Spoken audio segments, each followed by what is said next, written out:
बच्चे को blood supply करने वाला ऑर्गन है प्लेसेंटा या आंवल, उसके अंदर खून के लोथड़े बनने लग जाते हैं और जिसकी वजह से बच्चे के अंदर खून की सप्लाई जाना बंद हो जाती है या कम हो जाती है, जिसकी वजह से उसकी ग्रोथ रुक जाती है और उसके अंदर जो है वो मिसकैरेज हो जाता है।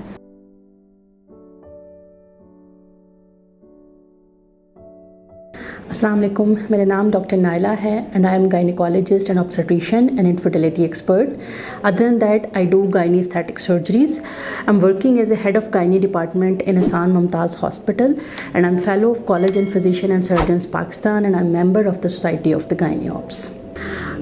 I deal in the preconceptional counselings, antenatal care in the low risk as well as in the high risk pregnancies.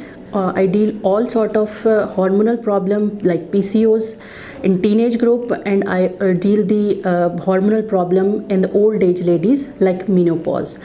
इसके अलावा जो मेरे क्लिनिक पे मैं पेशेंट देखती हूँ उनके अंदर fibroid uterus, polyp, gynaecological cancers जिसमें कि यूट्रस, ओवरी, सर्विक्स और वजाइना के कैंसर्स इंक्लूडेड हैं।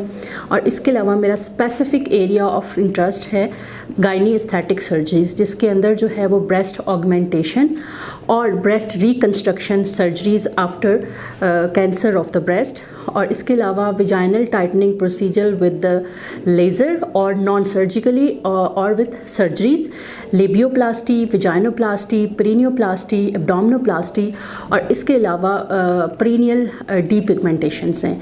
ये वो पेशेंट्स हैं जो मैं अपने क्लिनिक के ऊपर डेली बेसिस पे देखती हूँ। नेक्स्ट जो हमारा टॉपिक है वो है कि what are the causes of the miscarriages और रिकरेंट मिसकैरेजेस। तो मिसकैरेज के अगर हम कॉजेज़ को देखें तो उसको हम चार मेन ग्रुप्स के अंदर डिवाइड करते हैं। सबसे बड़ा ग्रुप जो है वही हार्मोनल इम्बैलेंसेस का होता है। उसमें जो है वो PCOS के जो पेशेंट होते हैं उनके अंदर मिसकैरेजेस की रेशो ज़्यादा होती है। इसके अलावा जो थायराइड के पेशेंट होते हैं उनके अंदर हार्मोनल इम्बैलेंस होता है तो जिसकी वजह से उनके अंदर मिसकैरेज हो सकता है। इसके अलावा जिन पेशेंट के अंदर जो है वो डायबिटीज़ का प्रॉब्लम हो, जो जिनको के प्रेगनेंसी से पहले ही डायबिटीज़ हो, तो उनके बच्चे जो है वो बार बार ज़ाया हो सकते हैं। और इसके अलावा हमारी बॉडी के अंदर कुछ और हार्मोन्स भी होते हैं, प्रोलैक्टिन वगैरह और टेस्टोस्टेरोन वगैरह, उनकी रेशो भी ऊपर नीचे होने से बार बार मिसकैरेजेस हो सकते हैं। इसके अलावा मिसकैरेज की जो एक बड़ी वजह है वो क्रोमोसोमल या जिन्याती वजूहात भी हो सकती हैं। उसके अंदर जो है वो बाज़ तो अननोन कॉजेज़ होती हैं जिनमें में कि आप उनको नहीं, लेकिन कुछ जो कॉजेज़ हैं जिसमें कि ट्राइसोमी 21, ट्राइसोमी 18 जैसी कॉजेज़ शामिल हैं, डाउन सिंड्रोम जैसी कॉजेज़ शामिल हैं। इनके अंदर जो है वो भी बच्चे का मिसकैरेज हो सकता है। और इसके लिए अगर बार बार मिसकैरेज हो रहा हो तो हम जो मिसकैरेज फीटस होता है उसके ऊपर जो है वो क्रोमोसोमल स्टडीज़ कंडक्ट करते हैं to find out the cause.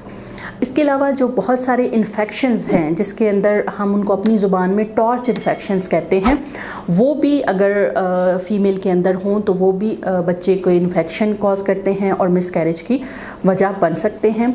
और बाज़ औक़ात किसी भी फ़ीमेल के अंदर अगर यूट्रस का साइज़ या उसकी साख्त में अगर कोई प्रॉब्लम होती है तो वो भी एक वजह हो सकती है बच्चे के बार बार ज़ाया होने की।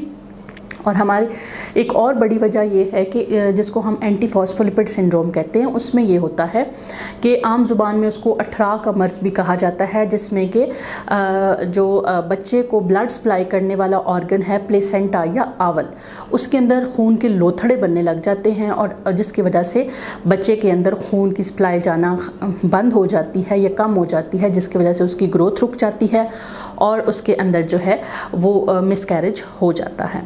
और एक वजह जो मिसकैरेज की है वो थोड़ी 5वें और 6ठे महीने में जाके जो होती है वो ये है कि बच्चादानी के मुंह, जिसको सर्विक्स कहते हैं, वो कमज़ोर होता है और वो बढ़ते हुए बच्चे का वज़न बर्दाश्त नहीं कर सकता, जिसकी वजह से जो है वो बच्चा जो है वो ज़ाया हो जाता है। जी, अगला हमारा क्वेश्चन है कि हम बार बार मिसकैरेज होने से कैसे बच सकते हैं।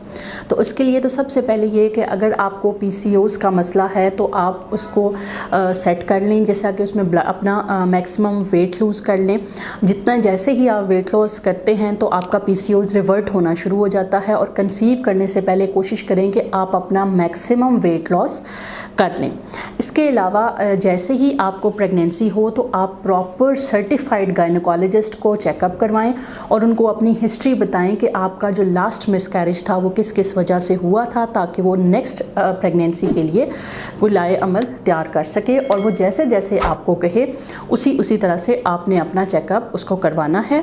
अगर आपके अंदर सर्वाइकल वीकनेस जो है वो, या सर्वाइकल इनकॉन्टिनेंस, बच्चादानी के मुंह के कमज़ोरी डायग्नोज हुई हो, तो उसको बचाने के लिए हम अक्सर बच्चादानी के मुंह पे एक स्टिच लगा देते हैं मैकडॉनल्ड स्टिच के नाम से, जिसका ये फ़ायदा होता है कि बच्चा जूं ग्रोथ ज़्यादा करता है तो वो यूट्रस के मुंह को सपोर्ट करता है, इसलिए मिसकैरेज नहीं होता।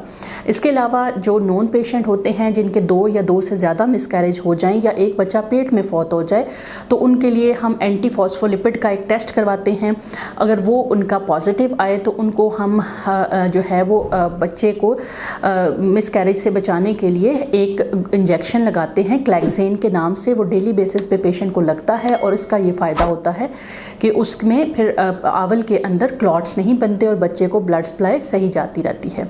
इसके अलावा अगर आपको शुगर का मसला है तो आप अपनी शुगर कंसीव करने से पहले कंट्रोल करें, और इसके अलावा अपनी डाइट के अंदर जो है वो फ्रेश फ्रूट्स और वेजिटेबल्स यूज़ करें, तो इंशाल्लाह आप इस मसले से बच सकते हैं। अगर आपको गायनी से रिलेटेड किसी भी किस्म का कोई प्रॉब्लम है, या अगर आप प्रेग्नेंट हैं और आप अच्छी एंटीनेटल केयर एक्सपेक्ट कर रहे हैं, या आपको किसी भी किस्म का और प्राइवेट प्रॉब्लम है, तो मरहम के प्लेटफॉर्म से मेरी अपॉइंटमेंट ले सकते हैं। इंशाल्लाह I will try to help you out. अभी मरहम ऐप डाउनलोड करें और किसी भी मसले के लिए 2000 से ज्यादा स्पेशलिस्ट डॉक्टर से ऑनलाइन ऑडियो या वीडियो कॉल के जरिए बात करें।